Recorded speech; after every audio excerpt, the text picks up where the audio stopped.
Bonjour à tous, dans cette vidéo je vais vous montrer comment faire pour activer Windows XP en 2025. Donc moi dans mon cas à moi ce sera pas sur une machine physique, ce sera sur une machine virtuelle.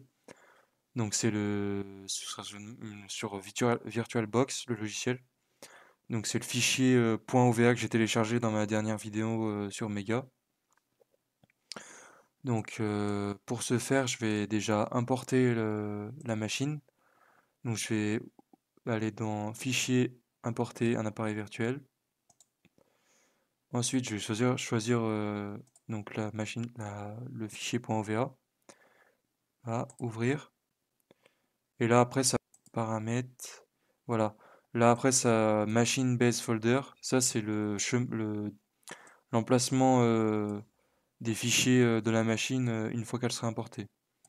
Donc là vu que c'est un essai, je vais laisser, dans mon cas je vais laisser comme ça. Voilà, finish. Donc là ça va importer la machine. Donc voilà, donc là ça vient d'importer la machine virtuelle. Donc ici, sur la petite roulette, là, on peut configurer les différents paramètres.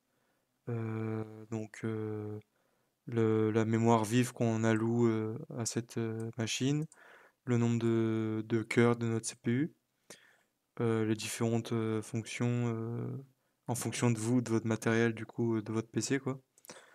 Voilà, donc moi le réseau, je vais mettre aucune connexion, parce que vu ce que je vais en faire, j'aurais pas besoin d'être connecté à Internet. Et voilà, je vais cliquer sur OK. Et ensuite, je vais cliquer du coup sur le bouton démarrer.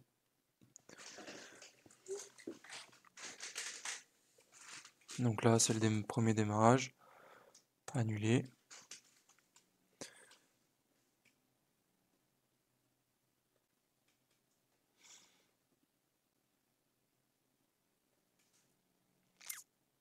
Donc là, ça démarre.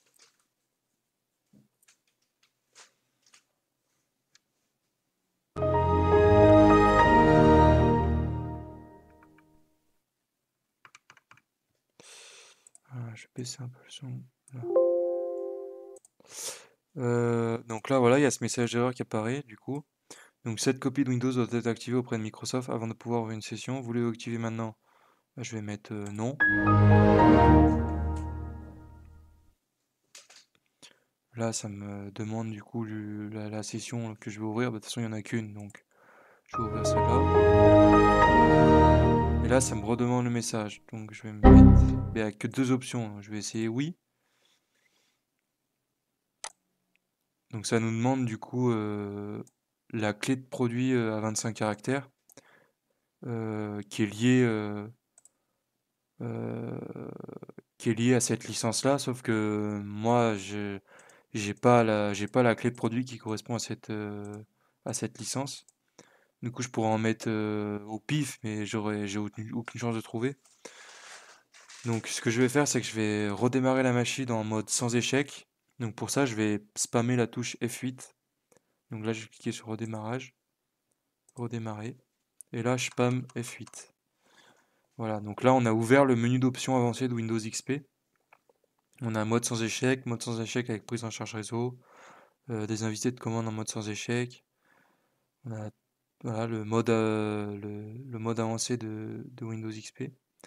Donc là, je vais démarrer moi en mode sans échec.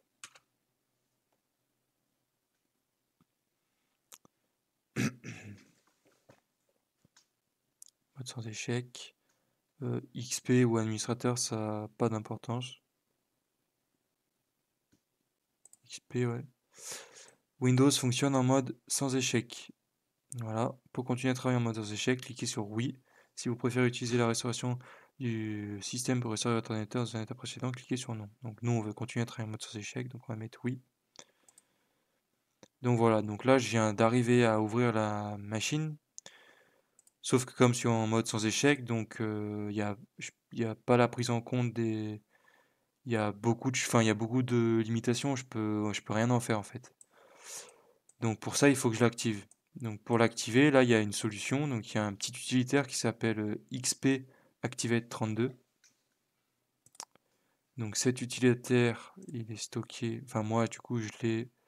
euh, je l'ai là. XP Activate 32. Sauf que là, je peux pas copier-coller. Parce que vu que j'ai pas mis les additions et que je suis en mode sans échec, ça marche pas. Donc ce qu'il faut faire, il faut créer une image ISO et il faut le simuler comme s'il était dans un DVD en lecteur optique. Donc il faut créer ce fichier au format ISO. Donc pour ça, je vais utiliser un logiciel qui s'appelle IMG Burn. Donc je vais vous montrer comment on fait ça. IMG Burn. Donc là, create image file from file folders. Donc voilà, créer une image à partir de fichiers. Donc on choisit ça. Donc voilà, donc là je vais choisir browse for file. Donc je vais choisir un fichier du coup. Je vais créer une image à partir d'un fichier et non pas d'un ensemble de dossiers. Donc voilà, donc là je vais choisir l'exécutable xpactivate32.exe. Ouvrir, voilà. Et ensuite sa destination, donc là je vais le mettre sur le bureau. Et je vais l'appeler ISO XP Activate 32. Et là je vais cliquer sur enregistrer. Voilà, et ensuite je vais cliquer sur build. Là je fais yes. Un file, 0 folder, machin, ça me dit que c'est tout ok. Et là je mets ok. Voilà, successfully, donc c'est tout bon. Le fichier, ça me l'a mis là. ISO XP Activate 32.ISO. Donc maintenant, je retourne dans ma machine virtuelle. Je vais dans périphérique, lecteur optique. Et là, je vais choose a disk file. Là, je vais sur le bureau. Et là, je choisis ISO XP Activate 32, le fichier que je viens de créer. Ouvrir. Et voilà. Et donc là, ça me l'ouvre comme si c'était un DVD en fait. En gros, comme si j'avais mis un DVD. Donc là, je vais cliquer sur l'exécutable. Ensuite, je clique sur Get from the system. Et après, je mets sur Store to the system.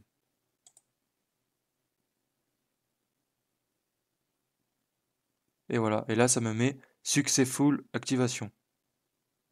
Là, je clique sur OK. Je ferme tout ça. Je ferme ça. Périphérique, lecteur optique. Remove disk from virtual drive. Et ensuite, machine, redémarrer. Redémarrer. Donc là, vous allez voir le message d'erreur, il va disparaître et ça va démarrer normalement.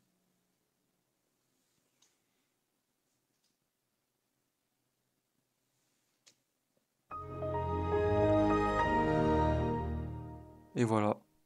Et donc là, ça démarre du coup normalement. Donc il y a plus la machine elle est activée, tout. C'est voilà. Le point d'entrée de processus close machin est introuvable dans la bibliothèque numérique. Ça, je sais pas ce que c'est. Peut-être qu'il monte un fichier pour un des logiciels qui est installé là, je sais pas. Voilà. Et donc après, vous avez accès au logiciel Toyota TechStream. Voilà, dans sa version 13.00.022.